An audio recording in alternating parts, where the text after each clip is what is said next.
Katondo mulunjo wekisa otubere mukama otubunduguleke mikisa jo era baffe omukumenga.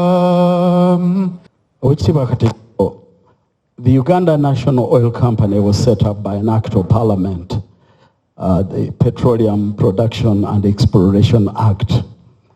But we also operate under the Companies Act because the framers of these regulations wanted the Uganda National Authority to operate like any other business. And that is probably one of the reasons that a person like me, who is a businessman, was appointed to head, to be the chairman of the Uganda National Oil Company, so that I can impart my business experience. And I've been doing this for the last 5 years.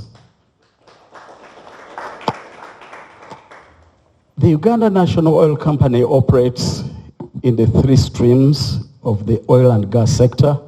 That is the upstream, the midstream, and the downstream. In the midstream, rather in the upstream, we're mainly into the exploration and production aspects of oil and gas. But before I give you a brief on this, Oweekitiibwa Katikkiro and your colleagues, the Uganda National Oil Company is charged with the commercial and business aspects of oil and gas. Anything to do with business of oil and gas is the Uganda National Oil Company. When the oil comes out, selling the Ugandan component will be the Uganda National Oil Company. And there are a number of other responsibilities which I'll let you know. So in the upstream, we hold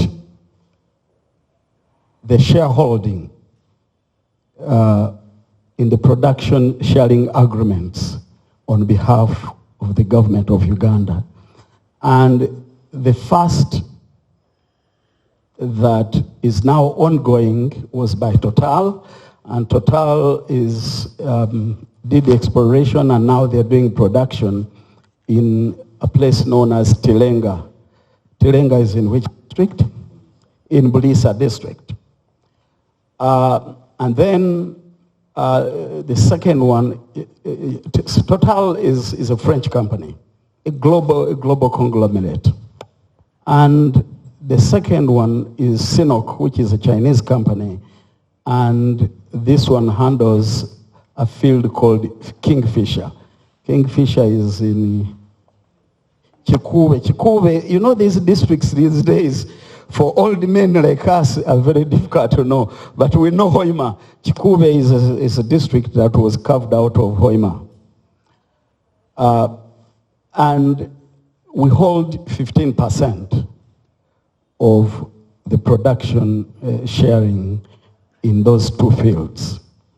And the Uganda National Oil Company holds that 15% on behalf of the people of Uganda.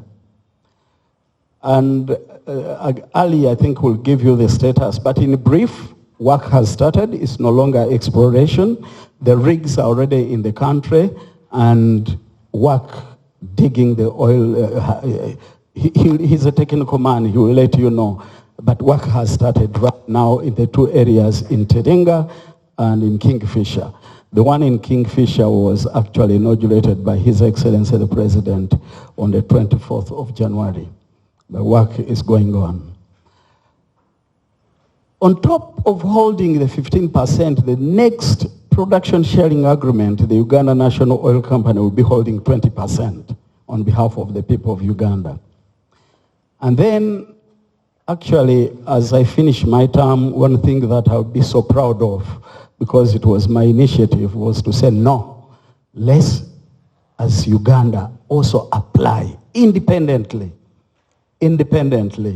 and start really dirtying our hands and try to learn how exploration and production is done. and the cabinet has just allocated to us a field known as Kasolbani. Kasolbani is in I think which district? In Chikube side. And we think that's an area which we shall invite as many Ugandans to participate. Of course, we've never done exploration. We're looking for partners, but we think this will be great for the country because instead of holding 15 and 20%, we think we shall hold a minimum of 51%, which is better. And on top, we shall be in charge, and as many Ugandans will learn, such that when the time of oil and gas is finished, we do not have the so-called Dutch disease, that everything is left and people went to oil and gas. When oil and gas is finished, people have nothing to do. We want to avoid exactly that. The same way Shell does. Shell is essentially a Dutch company. Shell and BP, which is a British company. It is no oil and gas in Netherlands anymore, but Shell brings the biggest income to Netherlands today. We want Uganda National Oil Company to do the same for abazukulu n'abazukulu abalituddirira. So that is the side of upstream. In the midstream, we also hold a shareholding on behalf of the people of Uganda. There are two main elements. One is the refinery, where we intend to hold 40% on behalf of the people of Uganda. And work is going on. Again, either Professor or Ali will also give you a brief on where we are. And the second one is the East African crude oil pipeline, where the National Oil Company holds 15% on behalf of the people of Uganda. This is already ongoing. As you will appreciate, it becomes very difficult to exploit oil and refine all of it in a landlocked country without exporting crude. So the refinery will refine what we need for Uganda and neighboring countries, and the rest of it will be exported through the pipeline. And the pipeline is quite a long one, 1,400 something kilometers, should be the longest heated pipeline in the world. Work has started, starts from Hoima Kabale and goes all through to Tanga in Tanzania. And a great opportunity, which I also believe Ali will be briefing you on, is that it passes through 10 districts. But out of these 10 districts, 7 are from Buganda. 7 are from Buganda. I think there is Mubende, there is Chankwanzi, there is Gomba, there is Sembabule, there is Rakai, there is Chotera and Rengo. 7 districts. And I believe that's more than half of Buganda's counties, probably. Probably, if we are to do in counties, I don't know. But this is a great opportunity, as Wechitiwa, the second Deputy Prime Minister, was saying, what can be tapped along the way. The easiest one I can think about is labor.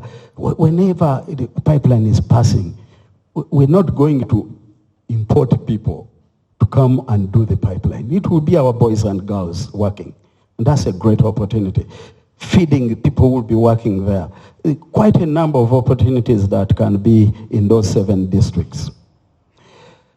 The other aspects, which are particular of the National Oil Company, is we are charged with the development of the Kabale Industrial Park.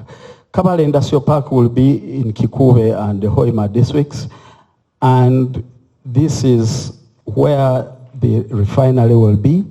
This is where the pumps for the oil through the pipelines will be, And this is where petrochemical industries will be. It's a 29 square kilometer piece of land, and that is managed by the Uganda National Oil Company. And that is an area where many people from Buganda Kingdom could participate in forming industries. We are also charged with the responsibility of storage, putting up storage facilities. We handed over the Ginger storage terminal, and I must, you know, we grew up in the English system which says never blow your own trumpet. But the Americans say if you are lucky to have a trumpet, you blow it so that people hear. This was built during the time when Idi Amin was president. But up to when it was handed over to Uganda National Oil Company, it had never made any money. It was something that was near to doing nothing. It was handed over to us, been running it for the last 3 years, and on average, we get a humble earning of about 3 billion shillings. Very humble. But at least there is oil in it, and it is some bit of reserve for the country in case there are problems. So we operate that, and we are also about to start construction. The Ginger terminal is 30 million liters of oil.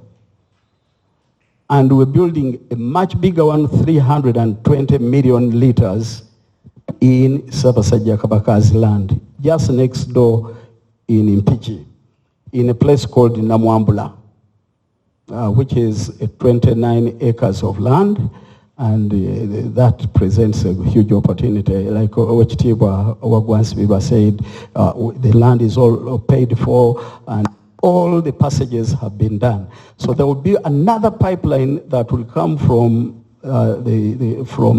Kikube through to Mpigi. That also is a great opportunity for the people. I think that's all in the midstream. When it comes to the downstream, Wechitiba Katikiro, we do bulk trading into oil and gas. For the time being, we import and sell like any other. But as our refinery starts working, we'll be handling our own oil and gas. That's a bulk trading of oil and gas.